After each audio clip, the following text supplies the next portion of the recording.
Justo te escuchaba, recién sintonicé a las 5 y escuché que mencionaste estos nuevos intentos de formar agrupaciones juveniles Ajá, entre los libertarios. sí, sí. Y voy a arrancar un poco haciendo pie en el discurso que dio Laje en la presentación de las Fuerzas del Cielo, este brazo armado, guardia pretoriana del presidente, ¿no? Ujú. No sé si lo escucharon al discurso o si lo pudiste escuchar vos, No, por suerte no lo escuché, ¿no? pero obviamente sí sé de qué habló y bueno, Por suerte para vos. sí. Sí, no, yo tampoco lo escuché entero, la verdad, está un poco difícil de conseguir. Hoy estuve buscando, yo tuve oportunidad de escucharlo en la columna de Pañi de hace 2 semanas. Sí. Pañi puso justo un fragmento que me llamó bastante la atención y hace un par de semanas hablamos de esto entre los fantasmas y ayer hablando con Santi Estabale, bueno, de la columna y de un poco de cómo orientar mis temas de interés, tuvo esta gran idea de este punto de partida y la verdad me pareció fantástico y quería empezar por acá. Lo que dijo Laje, por lo menos el fragmento del discurso que aparece en la columna de Pañi es puede ser bastante irritante, pero creo que también puede ser una oportunidad para muchos de los que nos consideramos posicionados entre las izquierdas, ¿no? Ajá. Vamos a ver cómo lo vamos llevando.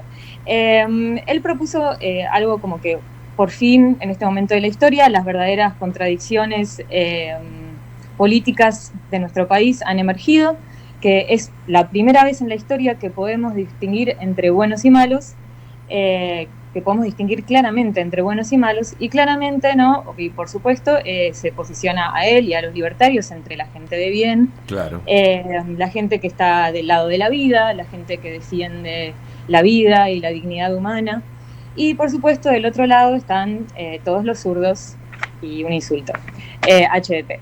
Ujú. Sí. Y entonces, ¿no? Todos los que más o menos nos identificamos en el amplio espectro de las izquierdas quedamos del lado de los malos. Y esto que en un principio, por supuesto, puede parecer un poco irritante, y la idea, me imagino, que es buscar provocar una lógica, ¿no? Bastante básica de película de Disney, dividiendo entre buenos y malos que se pueden distinguir claramente. A Sí. mí me hizo pensar un poco, bueno, ¿qué quiere decir ser los malos? ¿Y qué podemos reivindicar de ser malos, ¿no? Muchas veces cuando alguien nos insulta, quizás la mejor forma es tomar ese insulto y reivindicarlo y ver de qué forma, un poco como Susie Job, reivindicando su derecho a ser un monstruo, ¿no? Claro, claro. Sí. A mí no me queda Eh, claro todavía Dime. cuando hablan de gente de bien, ¿no? A quiénes se están Ah, refiriendo, porque bueno. sí, por supuesto, a mí tampoco, pero bueno, lo malo puede ser bueno y lo bueno puede ser malo, qué sé yo, en esa lógica, ¿no? En realidad no, pero vamos a ver cómo podemos transformar, o sea, mi propuesta de hoy sería a ver cómo podemos transformar esta categoría de lo malo. ¿Y de qué lado quedan ellos defendiendo eso que ellos llaman el bien, ¿no? Ujú. No sé, vamos a hacernos esta pregunta, vamos a transitar algunas ideas. En primer lugar, quería traer a otro autor inglés que no es Mark Fisher, se llama China Miéville y es un escritor.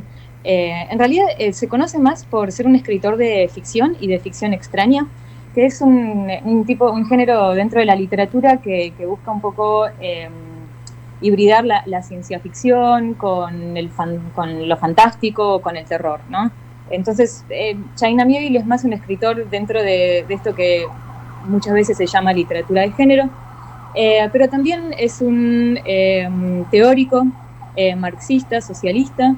De hecho, es de la generación de Mark Fisher, incluso dieron clases o estudiaron en la misma universidad, no sé bien ahí, pero sí coincidieron en algún momento en la misma universidad. China, de hecho, hace poco hicimos una presentación en Malicia, en La Plata, de uno de sus libros, porque escribió un libro acerca del manifiesto comunista. Hizo una lectura crítica muy interesante y propone el manifiesto como una lectura que puede ser muy... Eh, nada, que puede traernos muchas cosas en momentos tristes de la historia como este, así que se los recomiendo. Está publicado por Godot y se consigue bastante fácilmente en este momento.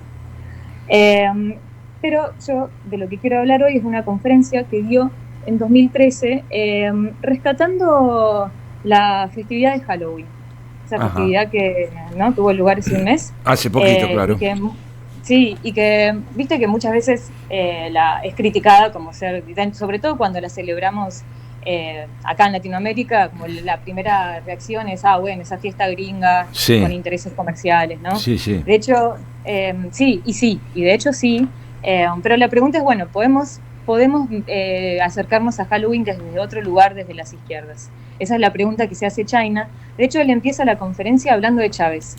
Y dice que, no, que a Chávez, la conferencia es de 2013, no sé si lo dije.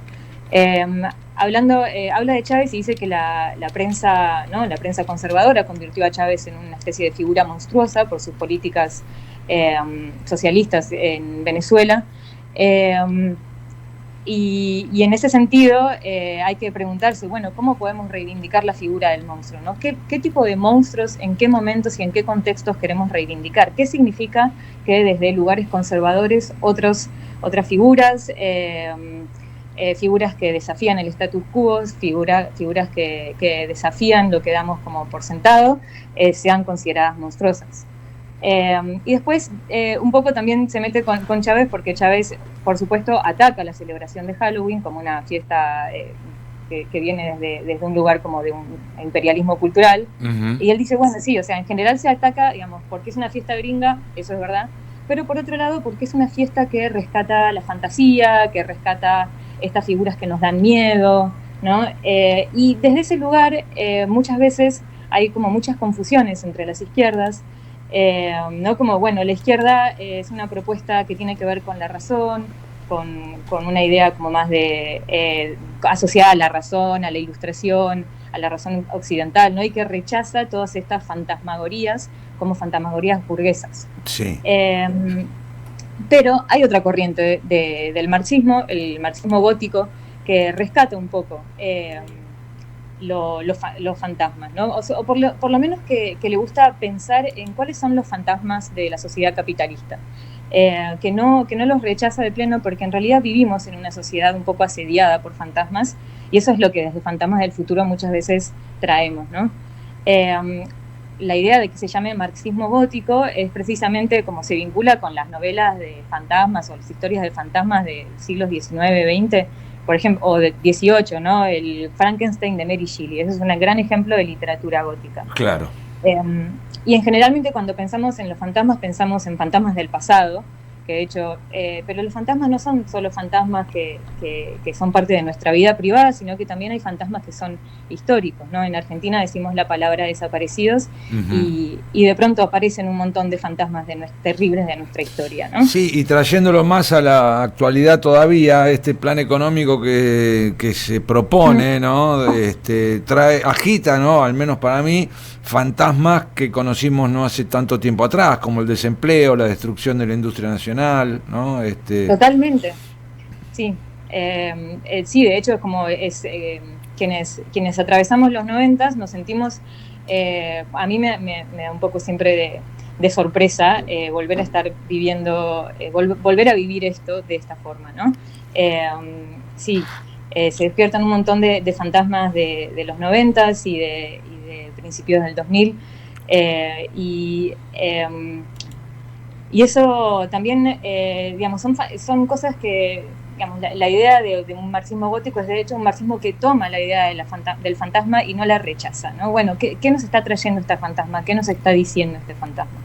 También hay fantasmas del presente, Sí, fantasmas que, por ejemplo, o sea, digamos, no todos los fantasmas dan miedo, porque no todo lo raro necesariamente da miedo, digamos, los fantasmas son también, por ejemplo, las ideas que circulan alrededor de un producto que compramos. Yo me compro unas zapatillas de cierta marca ujú, porque me parece que dicen un montón de cosas así sobre, digamos, pongo en esa compra, en ese producto que consumo un montón de fantasías, un montón de deseos.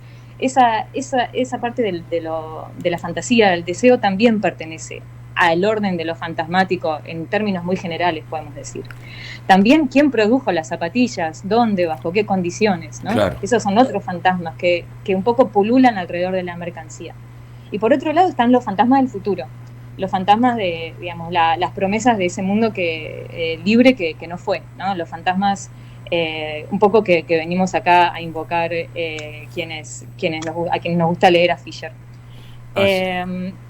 Y China termina un poco su conferencia rescatando esta celebración de Halloween desde el socialismo, trayendo a otro escritor, un escritor inglés que la verdad yo no conozco mucho, de fines del siglo XX, que dice algo que sí me pareció como muy lindo, que es que un materialista es una persona, un materialista gótico, si queremos, es una persona que tiene grietas en su armadura, ¿no? Que tiene como pequeñas rajaduras en esa armadura de lo racional, de lo crítico. Y eso me parece muy interesante porque China se hace ahí una pregunta y es ¿qué hay detrás de esas grietas? Y me parece que quien mejor puede responder qué hay detrás de esas grietas es Fisher. China dice que hay asombro y terror, pero Fisher podría responder con lo raro y lo espeluznante, que es otro de sus libros. No sé si acá en alguna de las columnas los chicos la han traído. Yo, entre las que escuché, creo que todavía no. Ahí Fisher habla un poco, es un libro de ensayos publicado en 2016, en el que Fisher hace un recorrido por distintos objetos culturales, libros, películas que son como de su interés. Claro. Y los analiza desde estas dos categorías, la categoría de lo raro y la categoría de lo espeluznante. Que son dos cosas que uno puede decir, bueno, son dos cosas que dan miedo, ¿no? Que nos producen miedo, pero él dice, bueno, no siempre, a veces también es fascinación lo que nos produce lo raro y lo espeluznante. ¿Qué son lo raro y lo espeluznante para Fisher? A ver, para Fisher son formas de narrar y son formas de leer. Y son formas de experimentar eso que no podemos reducir, dice él, y ahora explico un poco qué quiero decir con esto, que no podemos reducir a nuestra interioridad. ¿Qué quiere decir eso? Cosas que no podemos reducir a nuestra historia personal, cosas que no podemos interpretar con nuestras neurosis de siempre, con nuestra historia familiar, ¿sí? Si hablamos tanto de nuestra vida privada como de nuestra vida, de la vida colectiva, de la vida social. Lo raro, por ejemplo, es eso que es cuando hay algo donde hay algo que no debería estar ahí, ¿no? Como, por ejemplo, en los sueños. Los sueños son del orden de lo raro, dice Fisher, ¿no? A veces soñamos y nos despertamos y decimos, ¿qué? ¿De dónde salió esto? ¿Cómo produje yo? No sé si a ustedes les pasa, a mí me pasa un montón. ¿Cómo produje yo estas imágenes, ¿no? Como estoy en una situación, en un sueño, en una situación cotidiana, de pronto hay un elemento o un objeto que la verdad no reconozco de dónde sale, no sé qué quiero decir y no sé cómo interpretarlo. Eso es lo raro para Fisher. Raro es también el arte de los surrealistas, por ejemplo, una obra de Dalí, para poner un ejemplo reconocible. Claro. Y lo espeluznante vendría a ser eso de lo que no conocemos la causa. Tenemos el efecto, pero no tenemos la causa. No sé si vieron la peli o la saga de El planeta de los simios, es como el ejemplo más clásico, cuando los astronautas estadounidenses regresan a la Tierra y creo que es en Nueva York, ¿no? Se bajan de la nave espacial y lo que se encuentran son las ruinas de Nueva York y no saben qué sucedió. Ese es el efecto de lo espeluznante, ¿no? Encontrarnos con una catástrofe y no saber cuál fue su causa. Fisher dice que la experiencia de lo espeluznante también es el capital, ¿no? Que es algo que funciona un poco solo y no sabemos quién mueve sus hilos, si es que alguien los mueve, ¿no? Es como encontrarnos con eso que funciona y sin saber cómo funciona. La tecnología moderna también podría ser del orden de lo espeluznante, ¿no? No sabemos cómo funciona. Podemos usar el celular, pero no sabemos exactamente cómo es producido y cómo funciona. Entonces, estas son las experiencias de lo raro y de lo espeluznante, que para Fisher son experiencias de lo exterior, de lo afuera, de lo otro. Eso con lo que nos enfrentamos y que a veces no podemos reducir a lo que conocemos, ¿no? Es la experiencia de lo desconocido. Que Fisher un poco rescata también porque puede ser la experiencia de la novedad, ¿no? Muchas veces acá decimos, bueno, el futuro está cancelado porque vivimos en una especie de eterna repetición de lo que es igual, no hay ninguna novedad, sentimos que lo que hay delante de nosotros es un futuro bastante catastrófico, ¿no? Sobre todo, y ahora cada vez más, ¿no? ¿Qué vemos cuando... No es que el futuro se nos presente como algo incierto, ¿no? Decimos, bueno, ¿qué hay? Catástrofe climática, hay pobreza, está el fantasma de la enfermedad mental, ¿no? Como que son cosas que vemos como muy próximas, muy posibles y muy en nuestros horizontes futuros. Y eso, por supuesto, nos produce miedo. Sí. Sí. No. Decime, sí. No, afirmaba, cierto, que esas cosas que enumeraste producen miedo, ¿no? Sí, pero no son lo desconocido. De hecho, es como nos imaginamos que el futuro, un poco cuando pensamos de una forma, por supuesto, pesimista, pero que hay poco lugar, ¿no?, para otra cosa muchas veces, y esa es la experiencia que queremos un poco sacudir desde Fantasmas del Futuro. Pero, pero sí, o sea, nos enfrentamos como con esas imágenes de futuro en este momento, ¿no? Como el capitalismo o el fin del mundo, o el capitalismo y el fin del mundo. Y creo que en ese sentido se puede entender la reacción libertaria, o sea, la acción sobre todo de muchos jóvenes por el discurso libertario, porque es gente como que, digamos, yo lo escuchaba a Laje y pensaba, claro, él lo que está queriendo hacer es tapar la grieta, ¿no? Esas grietas por donde se nos cuela lo desconocido, por donde se cuela eso que puede ser distinto, porque ¿qué es lo otro del capitalismo? Y todavía no lo sabemos. Él no menciona las izquierdas como lo malo, como lo otro, pero él mismo está invocando un fantasma, y nos está poniendo en ese lugar, ¿no? Y desde las izquierdas muchos estamos pensando, bueno, ¿qué puede ser lo otro? ¿Qué puede ser lo distinto? ¿Qué podemos proponer? Pero creo que hay ahí como en la opción por los libertarios y por el discurso libertario una reacción de miedo, ¿no? Una reacción de miedo que se quiere quedar como en el lugar seguro, en el lugar del discurso de la familia, del discurso en contra de la legalización de la interrupción voluntaria del embarazo, el discurso en contra de la diversidad sexual. Entonces, ese discurso es un discurso que para muchos representa seguridad. Y creo que precisamente es una reacción que nos está diciendo, che, acá lo que hay es quizás un miedo a, digamos, por un lado, el futuro nos da miedo. Entonces reaccionamos de forma como muy conservadora. Yo me peleo mucho con esta visión de las nuevas derechas como revolucionarias o como que representan el cambio.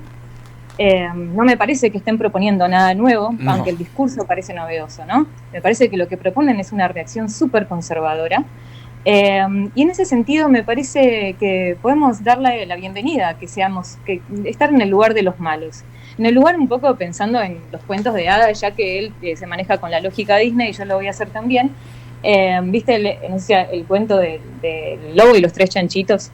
El lobo siempre quiere tirar abajo la casa de los tres chanchitos. Claro. Y lo logra cuando las casas son de paja y de madera, y no lo logra cuando son de ladrillo. Yo creo que, bueno, nos podemos poner en el lugar del lobo e intentar derrumbar todos esos lugares seguros, pero que son reaccionarios y que no solo son reaccionarios, sino que además son peligrosos, ¿no? Las políticas que está llevando a cabo este gobierno son políticas que incluso aceleran ese futuro al que no queremos ir. Yo estoy segura de que ningún joven libertario quiere ir a la catástrofe climática, pero hay una actitud ahí de, bueno, tapemos las grietas por donde se cuela todo esto, ¿no? Así es. Entonces me parece que, bueno, nada, una invitación, un poco pensando en esto, la invitación sería, ok, bueno, pensemos qué significa este lugar de los malos.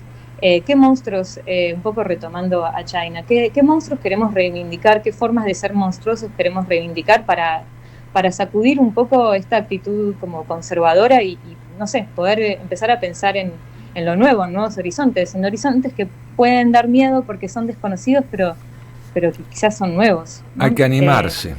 Sí, hay que animarse, un poco. Entiendo, pero bueno, sí, me parece que la invitación y que los tiempos un poco nos llaman a ver si podemos pensar nuevas formas. Así es. La recomendación entonces, leer este trabajo de China Melville, que se presentó en Malicia, me decías también hace poco. Se presentó en Malicia, les los recomiendo mucho porque además hace una re linda lectura del manifiesto. Se presentó en Malicia, si no me equivoco, en octubre, a principios de octubre. Y lo consiguen seguramente en Malicia. Es una re linda lectura del manifiesto y tiene al final el manifiesto comunista traducido en una linda traducción, así que nada, muy recomendado. Bueno, Teresita, un placer haber compartido con vos estas habituales reuniones con los fantasmas del futuro por primera vez. Muchas gracias. Te agradezco mucho este rato y te mando un abrazo. A vos también, un abrazo, que sigan bien. Teresita Pumara, representante de Fantasmas del Futuro, hoy aquí en el Piloto de Prueba, sección Cava nos tocó.